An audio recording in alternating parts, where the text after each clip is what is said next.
Stardisignaal on antud. Alanud on võistluse esimene etapp, mis kuulub selle ala juurde, Eesti ujumise juurde. Ära tuleb juua pool liitrit viina. Stiilipunkte siin koguda ei ole vaja. Tähtis on tempo ja ennekõike muidugi mahud ja veel kord mahud. Ott, muide, kui huvitav fakt, väljaspool seda kuninglikku ala Eesti ujumist on tegu täiskarsklasega. Ütlesin küll, et stiilipunktid siin ei loe, aga soliidsust säilitades ka sellel raskel hetkel näete Märti.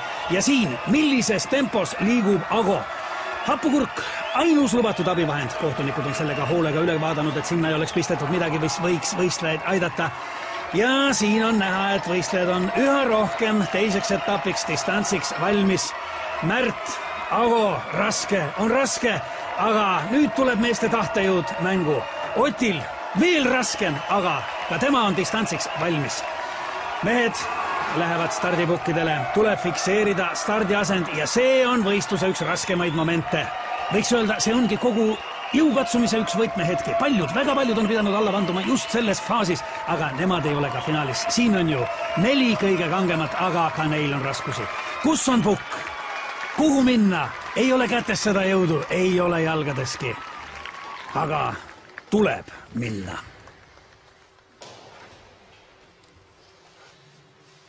Kas nüüd on kõik kohtunikule meelepärane? Kas võistlejad on stardiasendi kätte saanud?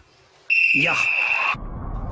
Kõlas vahestardisignaal. Väike hetk peataolekut, aga juba favoriit kogub ennast ja asub teele võidu suunas. Ago samal ajal stardipukilt lahkumata on mees põrandal ja see jäi tema viimaseks stardiks.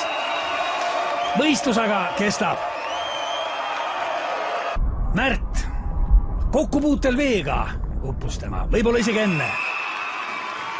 Indrek, suurmeister on startinud väga võimsalt, tõsi küll, suund ei ole päris see, mis ta olema peaks, aga see ei kahanda tema soorituse väärtust, soorituses ära. Taamal on näha, et üllatuslikult on rajal veel Ott Tartust, kes ujub koera, aga kuidas? Samal ajal publik elab sellega, et pidas lõpuni vastu. Rahvas on hullumas, ei ole kedagi, keda see draama ei jätaks ükskõikseks. Milline üllatus, millised emotsioonid, siin ei ole vaja enam ennast tagasi hoida ja Ott paneb hinge alla veel pool liitrit viina, see on juba traditsiooniline võiduviin. Ja mida teeb Ott? Kuhu läheb Ott?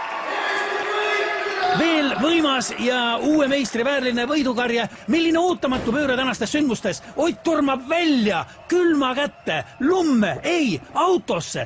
No kuhu nüüd Ott, kuhu ometi? Aga mida teeb Ott? Ott näitab, et suudab veel kiirendadagi liikudes ainult temale, ainult Otile Tartust. Mõistetavalt trajektoori läks igaühel ole oma tee, aga niisiis nüüd. Jah, see on lõpp. Vapustav võistlus. Ott saab meistritiitli ja postuumselt ka Eesti ujumise kuulsuste halli. Teised mehed tulemust kirja ei saanud.